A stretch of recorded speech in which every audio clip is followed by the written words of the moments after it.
asifiwe. Bwana kubariki unapochukua nafasi yako na kutulia.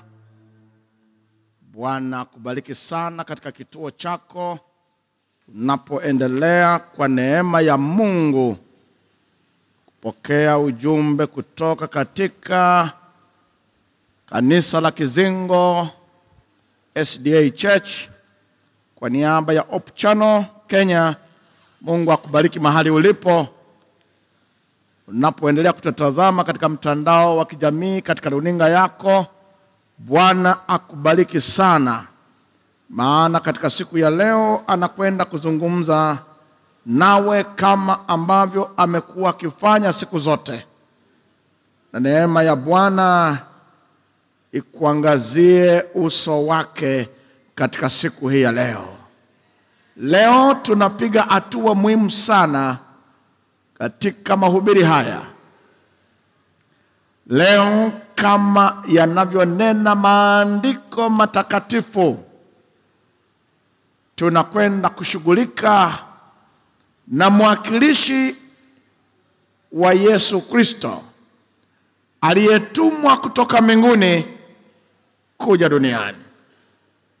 Baada ya Bwana wetu Yesu Kristo kuondoka na kupaa na kwenda mbinguni, nani alishuka kutoka mbinguni?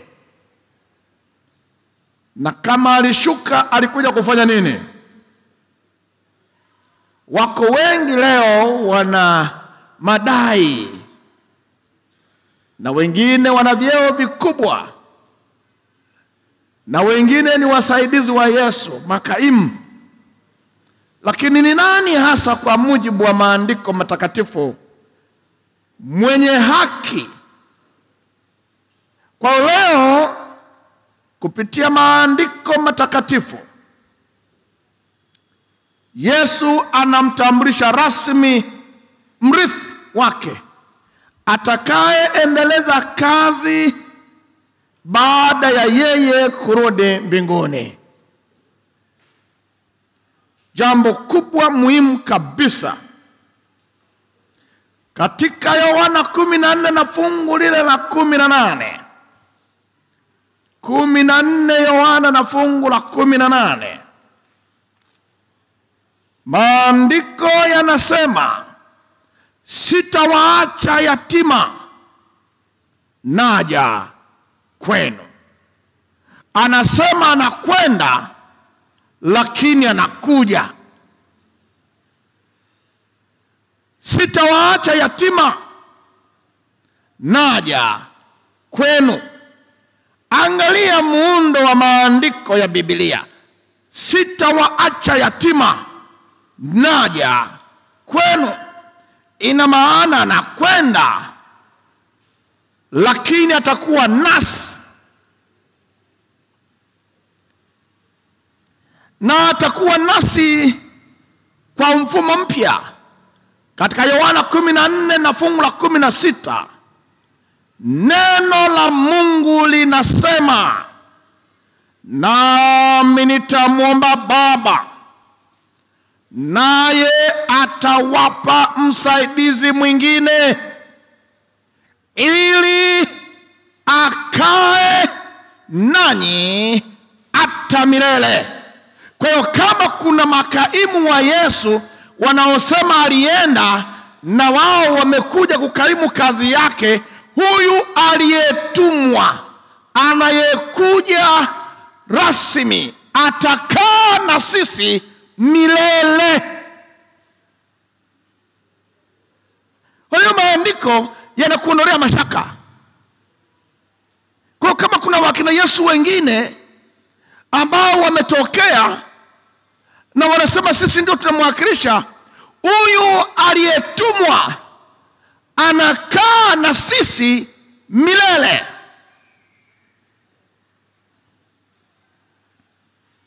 Katika sura ya 14 ya Yohana na fungu la 17, anasema, anamtambulisha sasa, ndiye Roho wa kweli ambaye ulimwengu hauwezi kumwona, kumpokea, kwa kuwa haumuoni wala haumtambui, bali nyinyi mnamtambua, maana anakaa kwenu naye atakuwa ndani yenu. Kwa kama kuna mtu aliwahi kudai kwamba mimi ndiye Roho Mtakatifu na akaonekana duniani na watu wote, huyo siye. Maana Roho Mtakatifu atakaa kwetu, atakaa ndani yetu. Atakaaje? Endelea kuwa katika mikutano hii. Na katika fungu la 26 anasema, anaendelea kumtambulisha, lakini huyo msaidizi, huyo Roho Mtakatifu ambaye Baba atampeleka kwa jina langu, atawafundisha yote na kuwakumbusha yote niliyowaambia. Kwa hiyo huyo msaidizi ambaye ameitwa Roho wa kweli pia ndiye Roho Mtakatifu kwa mujibu wa Biblia na kwa mujibu wa Yesu aliyemtambulisha. Kwa kuwa Yesu anaondoka, huyu Roho Mtakatifu huyo atakayekuja kusimama badala yake lazima atwae yote ambayo yalikuwa ya Yesu, ili atujulishe kama kuna kilichosalia akimalizie. Katika Yohana 16 na fungu la 7 anasema, lakini mimi nawaambia iliyo kweli, yawafaa mimi niondoke, kwa maana mimi nisipoondoka huyo msaidizi hata kuja kwenu, bali mimi nikienda zangu nitampeleka kwenu. Kwa hiyo huyo msaidizi atakuja baada ya Yesu kuondoka na kurudi mbinguni. Na katika Yohana 16 na fungu la 12 Yesu mwenyewe anasema, hata bado nikali ninayo mengi ya kuambia, lakini hamuwezi kuyastahimili. Hivi sasa nina mengi ya kuambia, lakini hamuwezi kuyastahimili sasa. Kwa sababu hiyo,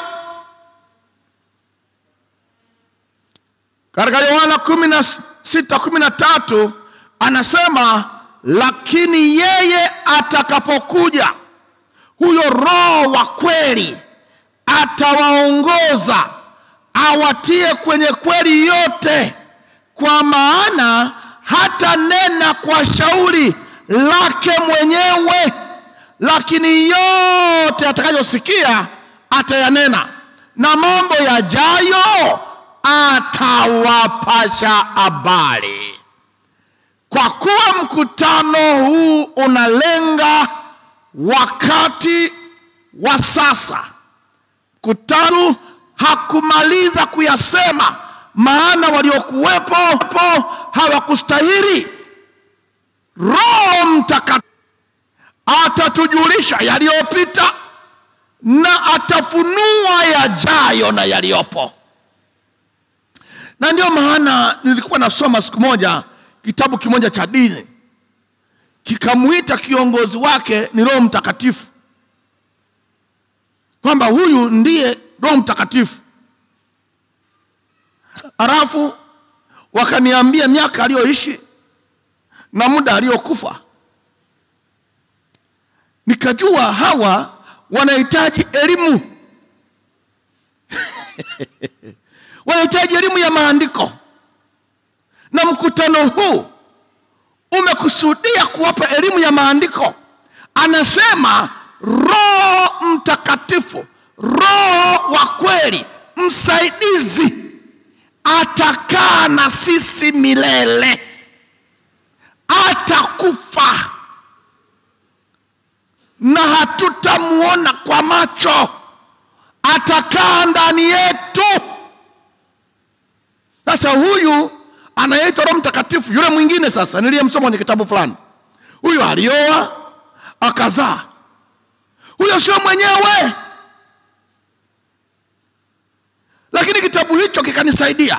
Nilipoendelea kukisoma kikasema, mnaosoma humu kama mna mashaka waulize wanaosoma maandiko.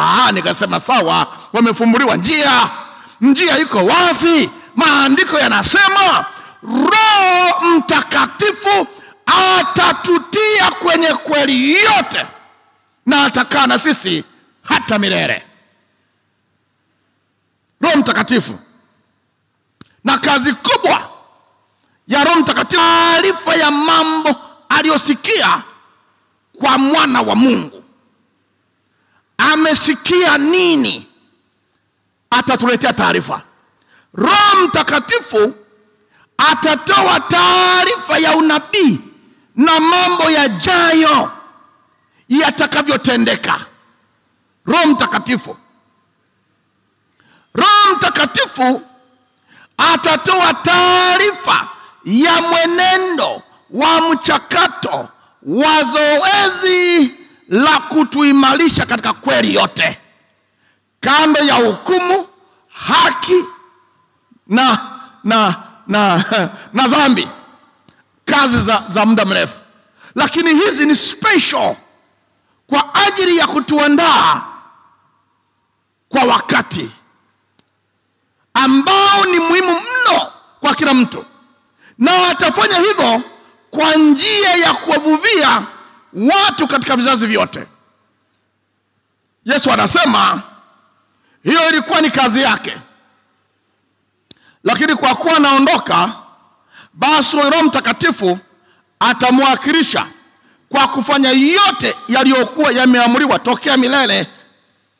Katika Yohana 16 na lile fungu la 14, neno la Bwana linasema, 16 na 14, neno la Bwana linasema, yeye atanitukuza mimi, yani Roho Mtakatifu atamtukuza Kristo kwa kutwaa katika yaliyo yangu na kuwapasha habari. Kumbe atatwaa yaliyo kwa Yesu na kutuletea sisi. Na Yesu anasema katika fungu la 15, yote alionayo Baba ni yangu. Kwa hiyo nalisema ya kwamba atatoa katika yaliyo yangu na kuwapasheni habari. Tafsiri yake rahisi ni kwamba alionayo Baba kwa ajili ya ukombozi wetu ni ya Yesu. Alionayo Yesu yote aliyoyapokea kwa Baba kwa ajili ya ukombozi wetu, amempa Roho Mtakatifu. Ndio maana alisema atakaye mkufuru Roho Mtakatifu, mambo yake yamekomea hapo. Yote amempa Roho Mtakatifu. Na kwa nini amepewa jukumu hili? Ni kwa sababu Roho Mtakatifu uingia katika siri zote za Mungu, hata zile ngumu. Wakorintho wa kwanza sura ya 2 na fungu la 10. Wakorintho wa kwanza sura ya 2 na lile fungu la 10, Biblia inaweka vizuri kabisa. Inasema vizuri kabisa. Inasema, lakini Mungu ametufunulia sisi kwa Roho, maana Roho uchunguza yote, hata mafumbo ya Mungu. Ndio maana amepewa jukumu, anachunguza yote. Na uweze ukachunguza mambo ya Mungu kama sio Mungu.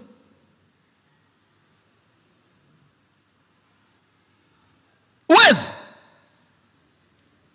Na fungu la 11 anasema, maana ni nani katika binadamu ajuae mambo ya binadamu ila roho ya binadamu iliyo ndani yake. Unajua mambo ya binadamu tunayajua sisi wenyewe binadamu. Hata mtu akisema umeniibia, ukasema nimekuibia saa ngapi? Acha ujinga wewe. Ila moyoni, ila roho yako inakuwa inajua kwamba umeiba. Unakuwa unajua. Unakuwa unajua. Ila sasa kwa ajili ya aibu unasema wewe acha ujinga. Ila moyoni unasema kwa kweli jamaa ameniona. Yaani roho ya binadamu haisemi uongo. Hata ukipeleka mkono ukamgusa mwanamke, akasema mbona umenigusa? Wewe na shida gani? Mbona umenigusa? Unasema wewe nimekugusa tu kama wengine nilikuwa napita tu. Ila moyoni unajua kwamba mkono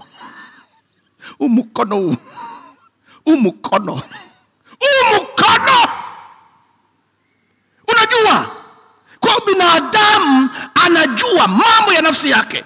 Anasema maana ni nani katika binadamu ajuae mambo ya binadamu ila roho ya binadamu iliyo ndani yake. Hivyo mambo ya Mungu ayafahamuye ni roho wa Mungu. Haleluya. Roho wa Mungu, Roho Mtakatifu aliye Mungu ujua mambo ya Mungu.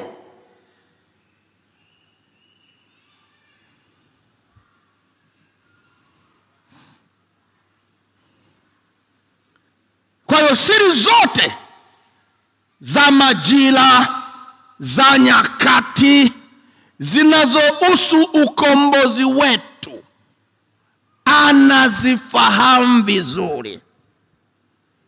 Siri zote anazijua vizuri. Hana mashaka. Na ndio maana haya maandiko katika Matendo 1:7 anapoongelea mambo makubwa, Yesu anawaambia mitume wake, si kazi yenu kujua nyakati wala majira Baba aliyoyaweka katika mamlaka yake. Majira, nyakati. Na Matendo 17:26 neno la Mungu linasema alifanya kila taifa la wanadamu kutoka katika mmoja wakae juu ya uso wa nchi, akisha kuwawekea nyakati zilizoamriwa tangu zamani na mipaka ya makazi yao. Kwa hiyo ukijikuta umezaliwa Kenya si kwa bahati mbaya. Mungu alijua utazaliwa. Na ukinikuta leo mimi nahubiri hapa si kwa bahati mbaya. Alijua mpaka na siku ya leo. Huyo ndiye Mungu. Anajua nyakati. Na wewe unaweza ukasema mimi nitaolewa labda mwaka 2028. Mungu anayejua anajua tu mwaka kesho. Mwaka kesho ukifika unasema mimi nimeona si niolewe tu. Mungu ana rekodi. Mungu ana majira. Majira haya aliyaweka tangu tulipotokea duniani. Na maandiko yanaendelea kusema katika Mathayo 24 na fungu la 26, 24 na 26 nasema, walakini kwa habari ya siku na saa ile hakuna aijuae, hata malaika walio mbinguni wala mwana, ila Baba peke yake. Sasa kama mwana, kama malaika na wakazi wote wa mbinguni hawajui tarehe ya kuja kwa Yesu na mwaka, wewe umepangaje mwaka 2031 umepangaje kama si akili mbovu? Mwenyewe ajaye anasema hata Baba yako ndani ya uwezo wa Baba. Wewe umepanga na tarehe ya kuja kwake. Alafu na wako nao kusikiliza. Nyinyi mnaomsikiliza mna akili nzuri. Yaani ni sawa na mama kwenye familia ndiye anayejua huyu mtoto ni wa hapa. Baba hatujui, wakina baba hatujui. Na baba ukitaka maisha yao marefu, kubaliana kwamba nika hapa. Lakini mama na wamama wengi wanajua sio ka hapo. Na wakija siku ya kuzaliwa, ndio maana wamama wengi wanafurika siku ya kuzaliwa mtoto. Wanaangalia akasoka hapa. Akasioka hapa. Mama mwenzao wanawaangalia, wamuonee huruma. Na wanajua kazi yao. Wanaanza macho yake kama ya mjomba, miguu yake kama ya shangazi. Wanakafanya kuwa kaa hapo, lakini kumbe sio kaa hapo. Kwa hiyo baba, ukijifanya kwenda kwenye DNA test utakufa haraka. Kubaliana tu kwamba wamezaliwa hapa, biashara kuisha. Maisha yako yaendelee. Bwana Yesu asifiwe. Ili maisha yaendelee, ili maisha yawe marefu kwa baba kwenye mambo ya familia, kubali kwamba haka kamezaliwa hapa. Don't go so far. No. Kamezaliwa nika hapa. Na hako katakuwa ka professor. Ukifanya DNA test tu professor tote tutatu, ulitonato nagundua sio tu hapa. Alafu na mama anasema umefanya test. Mama na uwezo wa kumuita mwanao mkubwa kabisa na kumwambia kabla sijafa ngoja nikwambie baba yako. Na biashara ikaharibika.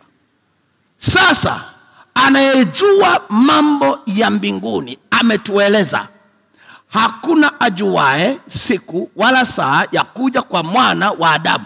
Wewe hapa umepanga mwaka 2031 Yesu anakuja. Kwa kigezo kipi? Be careful.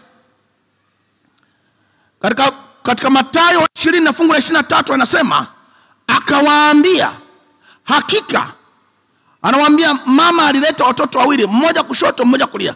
Anasema mmoja akae kushoto mmoja kulia. Yesu akamjibu akamwambia, hakika mtakinywea kikombe changu. Hiyo tiki. Lakini kuketi mkono wangu wa kuume na kushoto kwangu sina amri kuwapa, bali watapewa watapewa waliowekewa tayari na baba yangu. Yani mipaka ya uelewa iko hapo. Kwa hiyo tunachokifanya sisi kama watu wa Mungu ni maandalizi ya maisha matakatifu kila siku. Katika waraka wa kwanza wa Thessalonike na ile sura ya 5, maandiko anasema lakini ndugu zangu, subiri kidogo. Anasema lakini ndugu zangu, kwa habari ya nyakati na majira hamna haja niwaandikie. Maana nyinyi wenyewe mnajua ya kuwa siku ya Bwana yaja kama mwivi, kama vile mwivi ajavyo usiku. Sasa unajua mwizi atakuja saa ngapi? Kwa hiyo neno wakati ni sasa limelenga maandalizi na maamuzi ya wokovu wetu, kwamba wewe maisha yako yakikoma uwe tayari, unafaa kwa ajili ya uzima. Na fungu la 3 unasema, wakati wasemapo kuna amani na salama, ndipo uharibifu wajiapo kwa ghafla, kama vile utungu mjiavyo mwenye mimba, wala hakika hawataokolewa. Sasa katika mambo yako hivi, kazi yetu sisi ni kushughulika na dalili na ishara na majira yaliyofunuliwa katika maandiko matakatifu, ili vituongoze kusema wakati ni sasa kwa usahihi. Na ndivyo tutakavyokuwa tunashughulika navyo kwenye mkutano huu. Kama atasema siku za mwisho watu watapenda pesa, je, wanapenda pesa?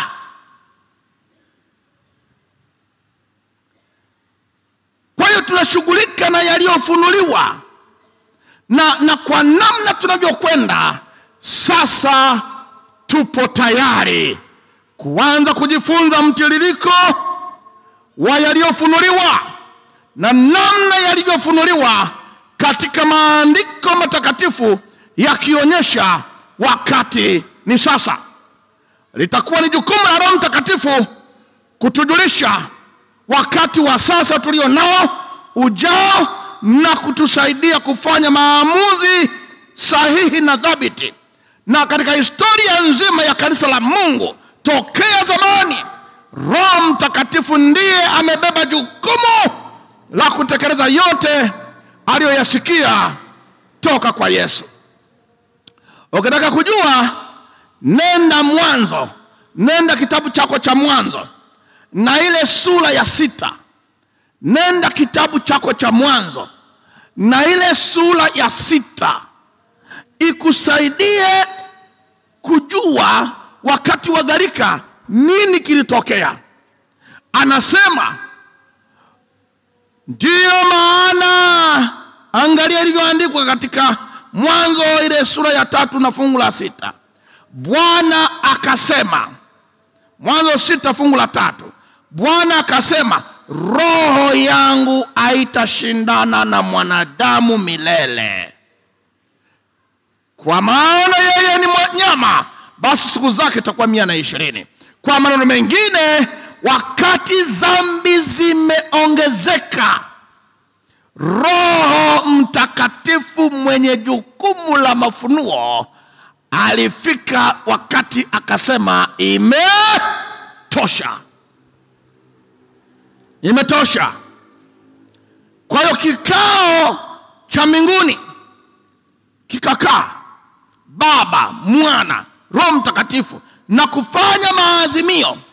Na Roho Mtakatifu kikishafanya maazimio, Roho Mtakatifu anachagua apendaye na kumpa kipawa au karama ya unabii kwa ajili ya watu wa Mungu.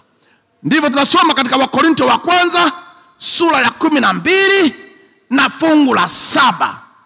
Maandiko yanaweka vizuri sura ya 12 na fungu lile la 7. Anasema, lakini kila mmoja upewa ufunuo na Roho kwa kufaidiana. Anayefunua mambo ni Roho Mtakatifu. Kila mmoja. Mtu mmoja nimsikia kwamba kanisa fulani linasema lina nabii. Nikamuuliza, nani huyo nabii wao? Akasema anaitwa Ellen G. White. Nikasema una mashaka? Akasema na mashaka. Sasa nakukaribisha katika mikutano hii. Tutakwenda hatua kwa hatua kudhibitisha manabii wanavyoitwa. Manabii wanaitwa. Katika fungu la 8 anasema, maana mtu mmoja upewa neno la hekima, na mwingine neno la maarifa, kama apendavyo Roho yule yule. Maamuzi ni ya Roho Mtakatifu. Nani amchague kumpa mafunuo kwa ajili ya kanisa zima? Nani amchague? Na fungu la 9 anasema, mwingine roho kwa Roho yule yule, mwingine kama ya kuponya katika Roho yule yule, mwingine miujiza, mwingine unabii, mwingine upambanua roho, mwingine aina ya lugha, mwingine tafsiri za lugha. Na fungu la 11 nasema, lakini kazi zote hizi uzitenda Roho huyo mmoja, yule yule akimgawia kila mtu apendavyo yeye peke yake, kama maandiko, kama apendavyo yeye. Kwa maamuzi ya nani nimpe karama, nani nimpe kipawa, ni ya Roho Mtakatifu. Na ndio maana Yesu akamtuma, baada ya yeye kuondoka akamtuma. Hawa wanadamu waliopo leo wenye madai, kaimu wa Yesu,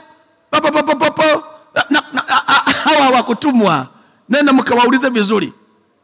Ndio maana yakifika mambo magumu hawana maamuzi. Roho Mtakatifu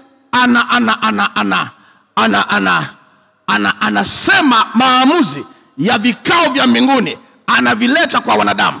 ngoja nikuambie sasa. Nenda Isaya na ile sura ya 6. Angalia hapo. Biblia inasema katika mwaka ule aliokufa Uzia mfalme, nalimwona Bwana ameketi katika kiti cha enzi kilicho juu sana na kuinuliwa sana, na pindo la vazi lake likajaza hekalu. Nalimwona Bwana. Nenda fungu la 8. Anasema kisha nikasikia sauti ya Bwana ikisema, mmoja huyo, Bwana mmoja, ni mtume nani?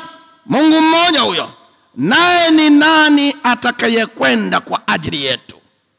Kwa ajili yetu zaidi ya nafsi moja. Ndipo niliposema, mimi hapa nitume. Kwa Isaya amekubali kutumwa. Ujumbe aliopewa ni upi? Tusome ujumbe katika fungu la 8. Katika fungu la 9 tusome ujumbe. Naye akaniambia, enenda ukawaambie watu hawa, furulizeni kusikia lakini msifahamu, furulizeni kutazama lakini msione.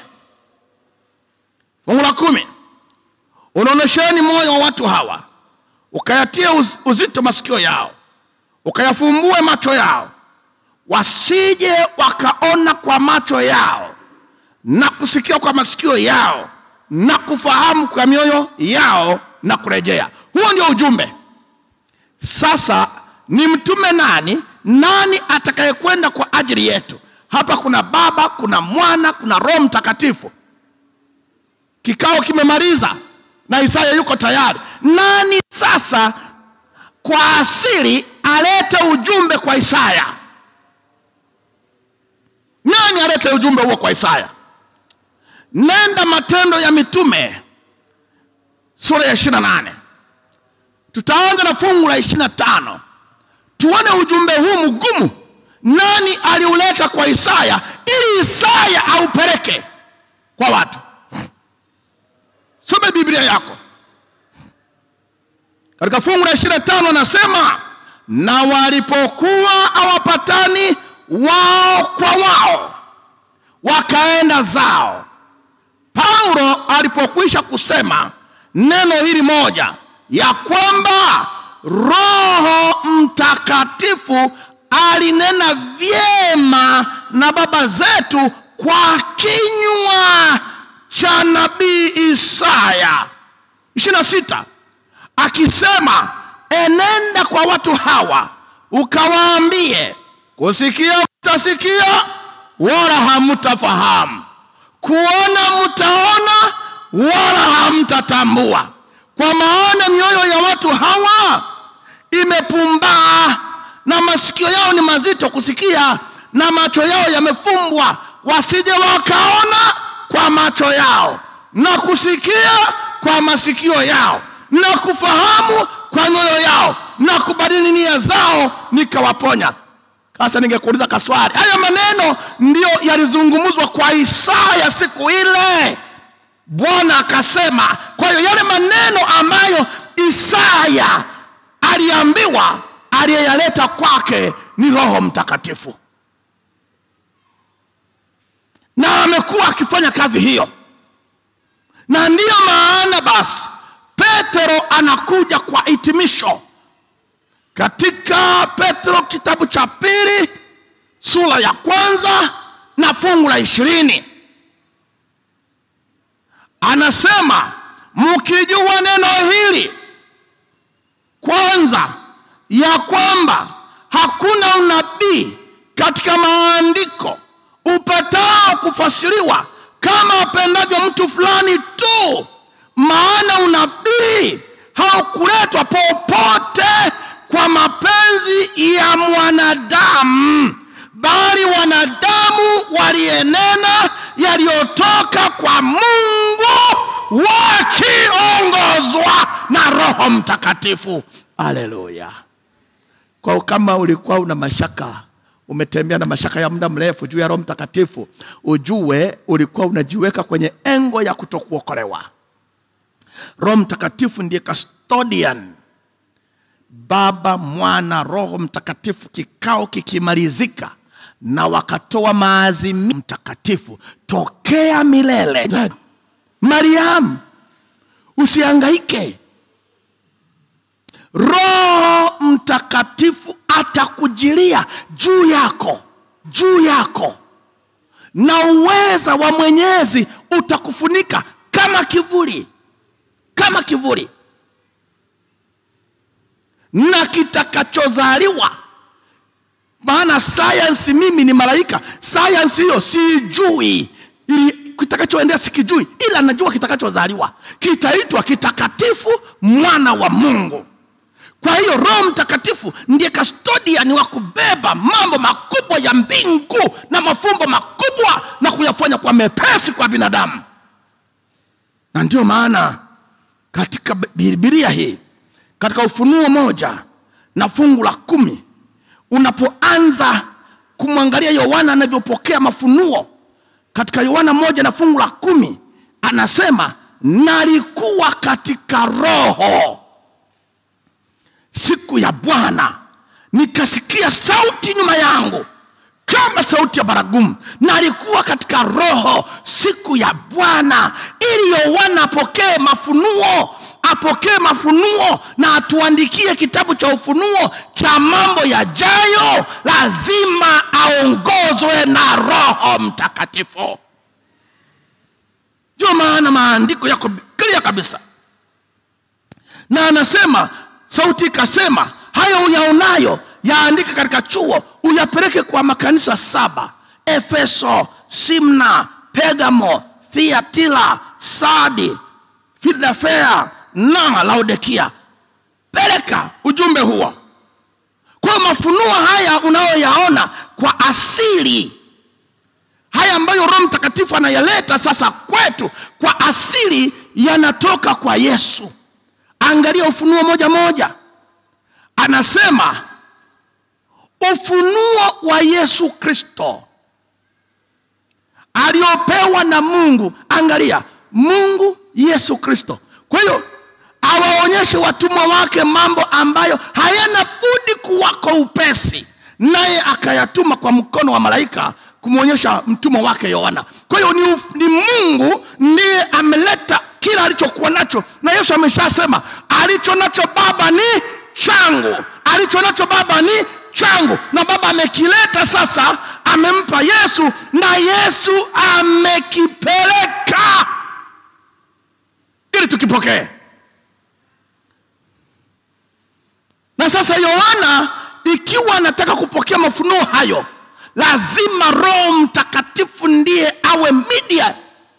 Angalia katika Ufunuo 4 na fungu la 1, anasema, na baada ya hayo naliona, na tazama, mlango ukafunguka mbinguni, na sauti ile ya kwanza niliyoisikia kama sauti ya baragumu ikanena nami ikisema, panda hata huku, nami nitakuonyesha mambo ambayo hayana budi kuweko baada ya hayo. Katika fungu la 2, na mara nalikuwa katika Roho, na tazama, kiti cha enzi kimewekwa mbinguni, na mmoja ameketi juu ya kiti. Kwa hiyo ili Yohana ayajue, lazima Roho Mtakatifu ndiye ayalete kwa lugha ambayo Yohana ataelewa. Roho Mtakatifu ndiye anabeba ujumbe na kuleta. Na ndio maana Yesu anasema, sitawaacha yatima. Na kwa hiyo Yesu atafanya kazi kwa kutumia Roho Mtakatifu, na Roho Mtakatifu atakuwa katikati yetu. Ukisoma maandiko yako katika Yohana 14:18 anasema, sitawaacha yatima, naja kwenu. Sasa atakujaje? Katika 16:16 Yohana anasema, bado kitambo kidogo nanyi amnioni, na tena bado kitambo kidogo mtaniona. Tunamwonaje?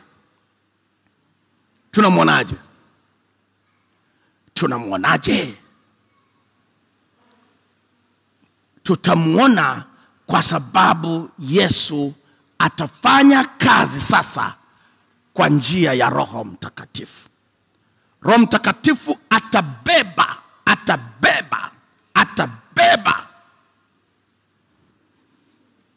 Angalia Biblia yako, taarifa inapokuja kwa makanisa ya Mungu. Angalia taarifa inavyokuja kwa kanisa la Mungu. Nenda katika kitabu cha Mwanzo. Angalia tu. Kitabu cha Ufunuo na ile sura ya 1. Angalia unabii unavyoanza kufunuliwa kwa kanisa la Mungu. Angalia tu. Very simple. Sura ya 2 fungu la 1. Kwa malaika wa kanisa lililoko Efeso andika: haya ndio anenaye yeye azishika hizo nyota 7 katika mkono wake wa kuume, na yeye aendaye katikati ya vile vinara ya taa 7. Ni nani huyo? Huyo si mwingine, ni Yesu Kristo. Anataka kuzungumza na kanisa la kwanza, la wakati wa kwanza la Efeso, ambalo lilikuwepo tangu mwaka wa 34 mpaka mwaka wa 100. Anataka kuzungumza nalo. Ila nani atakayeleta maneno haya kwa kanisa? Angalia fungu la 7. Biblia inasema, yeye aliye na sikio na alisikie neno hili ambalo Roho ayaambia makanisa. Yeye ashindaye nitampa kula matunda ya mti wa uzima ulio katika bustani ya Mungu. Yeye ashindaye. Angalia, aliyezungumza, anayetoa kanisa litapitia nini, ni Bwana wetu Yesu Kristo. Fungu la 1 anajitambulisha, na ukitaka kujua utambulisho huo unaenda sura ya 1. Huyu anayejitambulisha, ambaye kwa asili ana zile nyota 7. Ukienda sura ya 1 anajitambulisha vizuri kabisa kwamba ni Bwana wetu Yesu Kristo. Lakini akishajitambulisha na kuelezea kipindi kile na shida ambazo kanisa itapitia, unashangaa anayetakiwa kusikilizwa sasa ni Roho Mtakatifu. Ndio maana katika fungu la 7 atasema sasa, yeye aliye na nini.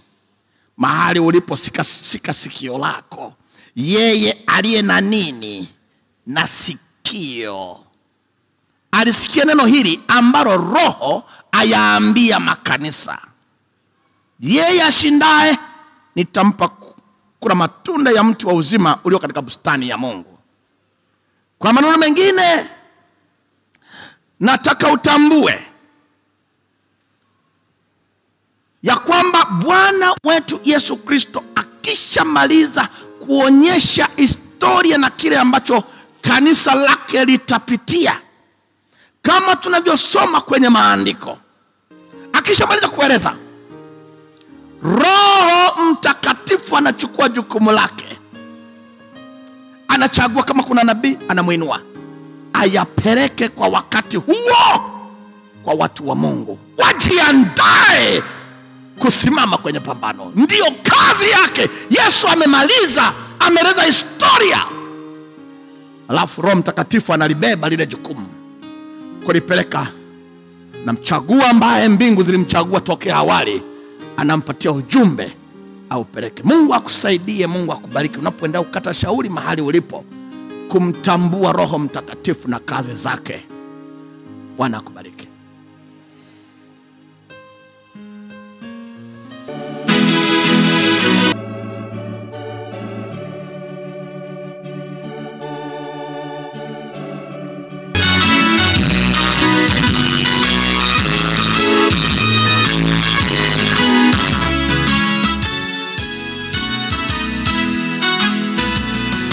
Nyakati tunazo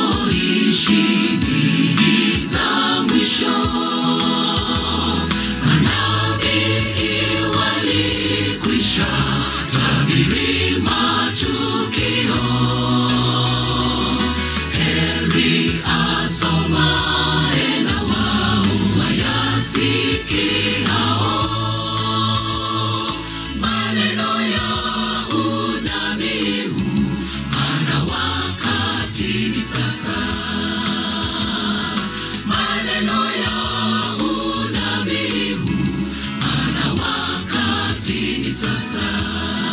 Siku ya wokovu wako ni leo, na usichelewe. Mwokozi wetu Yesu akuita, njoo kwangu leo. Usitazame ya dunia, kwani yanapita. Songa mbele na kwa imani, maana wakati ni sasa. Songa mbele na kwa imani, maana wakati ni sasa.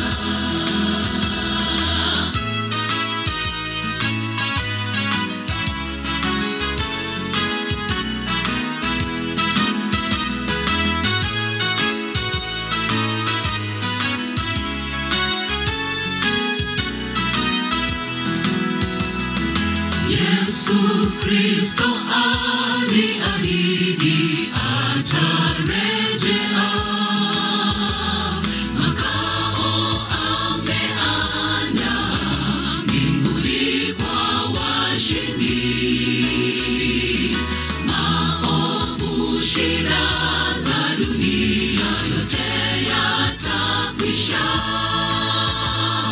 Njoo kwake uokolewe, maana wakati ni sasa. Njoo kwake uokolewe, maana wakati ni sasa.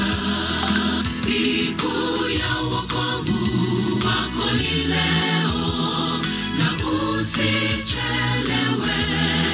Mwokozi wetu Yesu akuita, njoo kwangu leo. Usitazame ya dunia, kwani yanapita.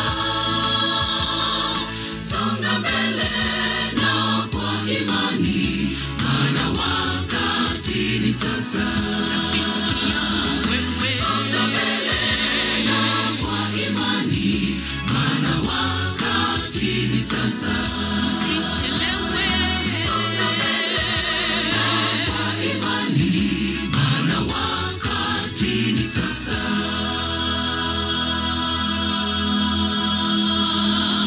Akutie moyo. Bwana akubariki sana. Bwana akusaidie kufanya maamuzi mwisho wa mkutano.